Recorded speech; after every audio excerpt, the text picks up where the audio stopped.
په لعنت کوي زمکه په لعنت کوي څوک چې کتمان حق کوي خبره ورته معلومه ده او نور چاته نه رسي آیت ورته معلوم ده بل ته نه رسي ترجمه زده ده نور چاته نه کوي قران کې ورته حکم معلوم ده او ده نه کوي هغه باره کې د آیت ته اورستو سورته امدی سوره بقره 174 کې بل آیت راځي براشي آیت نمبر 174 147 کې هغه ځکه به تاسو نور واورئ خدا سو یو دوا حدیث واورئ دی باره کې نو بیا بتا سو د په مطلب او د معنی باندې آسان سره پويږي ابو هريره رضی الله تعالی عنہ فرمایي بخاری شریف حدیث ده په کتاب العلم کې نقل شوی دی هغه فرمایي په خپل ځان باره کې چې ما باره کې خلک دا وایي دا ډېر حدیثونه بیانوي او واقعا ابو هريره ډېر زیاته حدیث دي په حدیثو کتابونو کې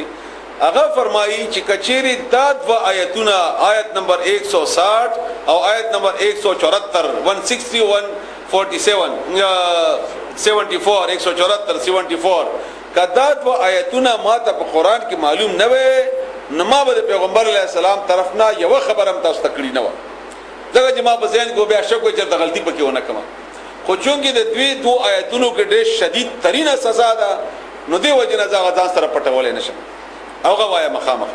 دویم حدیث د بخاری شریف اوري انس رضی الله تعالی عنہ فرمایي چې رسول الله صلی الله علیه و آله وسلم معاذ رضی الله تعالی عنہ ته درې واره او فرمایل درې واره چې اے معاذ چې کم سړی د زړه دا گواہی ورکی چې اشهد ان لا اله الا الله چې بشک الله یو دی شریک نه لري او محمد صلی الله علیه وسلم د الله پیغمبر دی نو په د باندې اور حرام دی د باندې اور حرام دی درې واره هغه دا فرمایل رسول الله صلی الله علیه وسلم نو معاذ پختنه وکړه د رسول الله صلی الله علیه وسلم نه چې یا رسول الله زدا خبره خلکو ته ورسوما وینا خلق به بیا توکل کوي او بیا عمل نه کوي دا عمل به نه کوي چنانچه چې کله معاذ رضی الله تعالی عنہ وفات کېدو په هغه وخت کې دا خبره انس وایي چې ماته وکړه چې دا خلکو ته ورسوه ځکه چې قران کې دا دوه آیتونه دي کچېره زدا پټ کما نما په خلاف باندې به دا خبره راشي بیا زما په خلاف دا خبره راشي دومره صحابه کرام د خبره نه یریدل او نن سبا موږ تاسو اکثر دا خلک الله دې موږ تاسو ته معافيو کی دا ارمشه د پاره حق خبره پټي نه بیانې نه به خبر ته معلومي دا خطور دی دا سپین دی دا دار بیا مغه د حالاتونه او د مشکلاتونه وغیرہ نه بیانې نه الله دې موږ معاف کی یو بل حدیث واوري هغه ډېر خطرناک حدیث دی چې رسول الله صلی الله علیه وسلم فرمایي شانه چې پښتنه وشولا چې دا مسله څنګه ده یا دا آیت څنګه ده او دې تصدوی او دې اونوي نو دته به د اور زولانه او د اور په کاړي ورواچول شي قیامت کې الله دې موږ تاسو بچ کړي دې الله دې موږ بچ کړي دا دومره شدید ترینا سزا ده او دا په سورته آل عمران آیت نمبر 187 او 191 پورې 187 نا 191 پورې د عمدی تفصیل دی التهم بیا براشي بیا تاسو اورئ الا الذين مگر غکسان تابو چې توبه وستا توبه وکړه واصلحوا او عمل نیکلو اصلاح وکړه پسملار شو وبینوا او بیان وکړو درې شرطونه دي ګوره حق پټ شوی دی چا پټ کړی مثلا او بیان نه دی کړی نو درې شرطونه دا الله وایي د معاف کوم ازه تابو ټول نو ولې توبه وستا واصلحوا عمل درست کو بیا بداسنه کومه وبینوا او چې کوم پټکړی دی هغه بیان وکړي چې دا خبره ما غلطه کړې و او تا زما په خبره باندې عمل کړې و نو دی وجه دا خبره داسې نه و او داسې و دغه چې بیان نه کی نو خلق خود داسې بیانونکو باندې اعتماد کوي اعتقاد به ساتي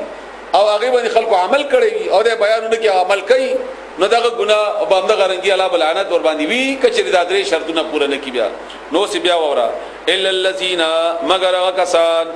تابو چې توبه وستا واصلحوا عمل نیکلو وبینوا او بیان وکړو فاولائک بسمغه کسان اتوبو چې توبه قبل او ما میرا بنی کوما علیهم بدوی باندې وانا او زچیما التواب توبه قبلون کما الرحیم او مهربان یما ان الذين بشکا کسان کفروا چې کافران دي انکار کوي وماتوا او مشول وهم او دوی کفارن په حالت کو کفر کیو ان دا سړی و چې هغه عمل د کفر کوي او په کفر کې مړ شو توبه ونه ایستا اولئک هم دغه کسان دي علیهم چې په دوی باندې دلته کفر نه مراد د دې آیتونو د کتمان حق ته دې ته اشاره ده یعنی چې دا پټ ازګه چې کفر درې معنی دي یو معنی د پټول یو معنی د ناشکری یو معنی د انکار نو دلته خو پټول دي د اعلی د آیتونو او دغه انکار کړي دغه کفر کې راغله او توبې ونی استا او په داسې حال کې لاړو نو الله فرمایي او دغه بارے کې الله فرمایي ان الذين بشقا كسان كفروا چې انکار کوي وماتوا او مرشول وهم او دوی کفار په حالت د کفر کې نو اولئک هم دغه خلق دي علیهم چې په دوی باندې بلعنت الله لعنت د الله تعالی والملائکه او د فرشتو والناس او د خلق اجمعین ټولو او دې پوره حدیث ته چې د دریاب هغه میان ممر باندې لعنت وای او د هوا هغه پرندې په لعنت وای ځکه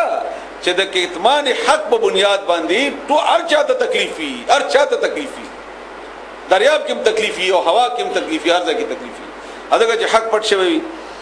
خالدینا همیشه به وی فیها بدل لعنت کې یعنی بدل جهنم کې لا یخفف کم بنکړل شي تخفیف به نکړل شي سپک بنکړل شي عنهم العذاب د دوی عذاب ولا هم او نه بدوی تا ينصرون مهلت ورکړل شي انتظار دلته د انتظار نه مراد یعنی چوټي به پکې نه وي چنن عذاب لکم کو نن مرت جمعه ده یا اتوار ده چوټي ده وغیرہ وغیرہ مسلسل وي الله دې متاسو بچ کی الله تعالی دې رسول الله صلی الله علیه وسلم د امت ټول بچ کی و الہکم او الہ دستاسو معبود دستاسو الہ اغه معبود دے واحد یو الہ معنی می تاسو تکړه وا کرساز مددگار مشکل کشا حاجت روا معبود برحق لا الہ نشتبل کارساز مددگار بل معبود الا مگر هو امغد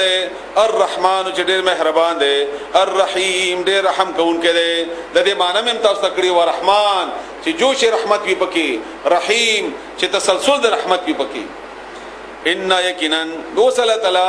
خپل نشانات بیانوي او تاسو ته ما په ابتدا کې تقریر کړی او چې د قران کریم مرکزی مضمون چې کوم دغه توحید دی او بیان علاوه کی مسائل کیسې واقع او منځ کې به توحید طرف ته مخ راړی دې لپاره چې هغه بنیادی خبره در نه هیر نشي چرته ناغه طرف الله تعالی موږ بیا راړی ان بشکا فی خلق السماوات په پیدا کولو د اسمانونو کې والارض او پسمکه کې واختلاف الليل او پتلو راتلو د شپې والنهار او ریاض کې والفلک او باغ کشتی او په کشتی کې التي هغه تجری چې روان وي فل بحر په دریاب کې بما باغ سيزونو سرا باغ شي سرا ينفعو چې فائدہ ور کوي الناس خلقتا وما او باغ شي انزل الله چې نازل کړل الله تعالی من السماء د اسماننا ما ان اب مما ان ابونا من السماء د اسماننا مما ان اب فاحیا بیا ژوندې کړلا به په دې ذریعہ سره الارض ازمکا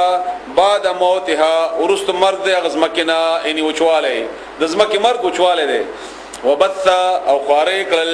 فيها په دې زمکه کې من کل د هر قسم دابتن ساروي هر هغه شی چې زنده سره دغه توای او عام طور باندې دا د حشرات ته ویل کی لکه ماچ میګه کړه وغیرہ وغیرہ وړ شيونه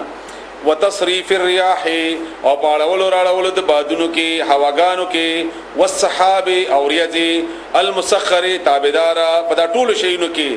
بین السماء پمند اسمان والارض پسمکه کې دا څدي لآیات پدې کې نشانات دي لقوم قوم د پاره یاقلون چې هغه عقل نه کار اخلي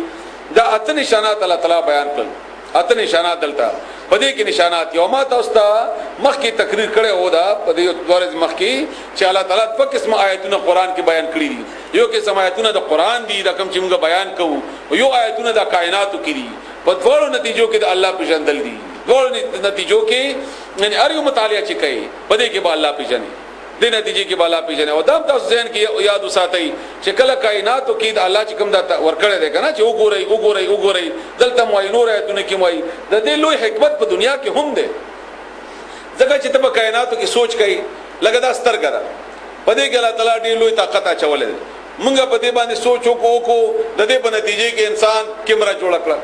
د کیمرې په نتیجې کې میډیا وغیرہ وغیرہ هغه څومره لوی ضرورت دی په موږ باندې اوس